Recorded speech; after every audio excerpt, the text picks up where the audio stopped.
उधम सिंह नगर के बाजपुर नगर को बाढ़ की विभीषिका से बचाने के लिए चूनाखान नाले का पानी लेवड़ा नदी में न डालने और बाढ़ प्रभावितों को उचित मुआवजा देने की मांग को लेकर पालिका सभासदों ने चेयरमैन गुरजीत सिंह गित्ते के नेतृत्व में एसडीएम राकेश चंद्र तिवारी का घेराव कर ज्ञापन सौंपा। इस दौरान चेयरमैन गित्ते ने कहा कि चूनाखान नाले का पानी लेवड़ा नदी में छोड़ने से हर साल बाजपुर वासी बाढ़ की विभीषिका का दंश झेलते हैं, जहां चूनाखान नाले पर पानी नगर में तबाही मचाता है। उन्होंने कहा कि अगर कई बार मांग करने के बाद भी जिम्मेदार प्रशासनिक अधिकारी इस ओर कोई ध्यान नहीं दे रहे हैं, जिससे बाजपुर वासियों में भारी आक्रोश है, क्योंकि बाढ़ के पानी से व्यापारियों और नगरवासियों का करोड़ों रुपयों का नुकसान हुआ है। इसलिए बाजपुर बचाने के लिए अब आर पार की लड़ाई लड़ी जाएगी और चूनाखान नाले के पानी के डाइवर्ट किए जाने के लिए संघर्ष किया जाएगा।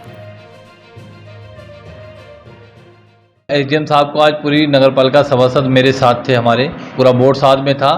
हमने एक ही मांग रखी है, चूनाखान का पानी जो ऊपर से बैल पोखरे का, कोटा बाग का और जंगल का पानी जो लेवड़ा नदी में आके गिरता है और बाजपुर में घुसता है, इसको जैसे आज से 10-12 वर्ष पूर्व जो गड़पू से होकर बोर नदी में डाला जाता था, गड़पू नदी से होकर, तो उसी तरह पूर्व की भांति करा जाए और हमारे शहर को जो है खुर्द-बुर्द करने की जो राजनीति हो रही है, यह षड्यंत्र रचा जा रहा है, इससे बाजपुर को बचाया जाए।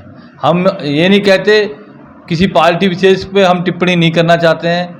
इस समय सिर्फ बात जो है बाजपुर की है, तो हम हर राजनीति से दूर हटकर यही बात करेंगे, चाहे कोई भी इस कार्य को कराए, चाहे वो भारतीय जनता पार्टी का कराए, चाहे हमारे नेता प्रतिपक्ष जसपाल आर्य जी इसको कराएं।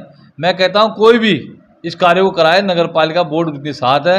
अगर ऐसा नहीं होता है तो कुछ दिनों बाद नगरपालिका बोर्ड बाजपुर की जनता को साथ लेके एक जन आंदोलन चलाने के लिए बाध्य होगा, जिसकी समस्त जिम्मेदारी शासन और प्रशासन की होगी। एसडीएम साहब ने यही भरोसा दिया है कि फिलहाल जो बाजपुर से बाहर ड्रेन होता है उसको हम खुलवाते हैं। जहाँ भी शहर गूलें बंद पड़ी हैं, जो लोगों के द्वारा अतिक्रमण करके बंद कर दी गई हैं, उसको हम फौरी तौर पे खुलवाते हैं और एक कमेटी बना के जिला उधम सिंह नगर, जिला नैनीताल के डीएम को साथ में लेके कमेटी बना के फिर उस जो चूनाखान का पानी जो है जो लेवड़ा नदी में आता है उसे बोर नदी में डालेंगे। कहा कि आप जल्द से जल्द इस समस्या का समाधान करो, बाजपुर को बाढ़ से बचाओ। ये बाजपुर ऐसा हो गया है कि पहाड़ में 2 बूंद पानी गिरता है और पूरा बाजपुर उत्तराखंड के अंदर एक ऐसा शहर हो गया है जो पूरा तालाब की तरह हो जाता है। इससे हमारे बाजपुर के व्यापारियों को, मजदूरों को, जितने भी बाजपुर में रहने वाले लोग हैं, लगभग मैं मानता हूँ 75% लोग इससे पीड़ित हो चुके हैं। घरों में 2-2 फुट पानी, 3-3 फुट पानी है, ना पीने का पानी है, बुरी व्यवस्था हो रखी है, सारी अस्त व्यस्त हो रखा है।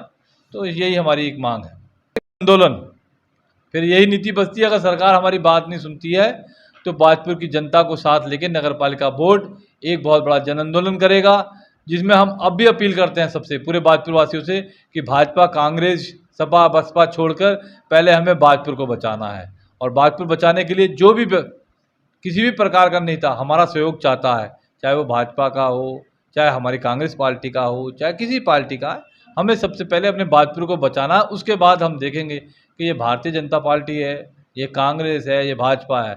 और मैं आदरणीय अपने सांसद महोदय जी का भी ध्यान इस तरफ करना चाहता हूँ कि उनको भी जो है, वो तो केंद्र में मंत्री हैं, खाली सांसद नहीं है। और वो सांसद होते तब भी मैं कह देता हूँ उनके हाथ में कुछ नहीं है।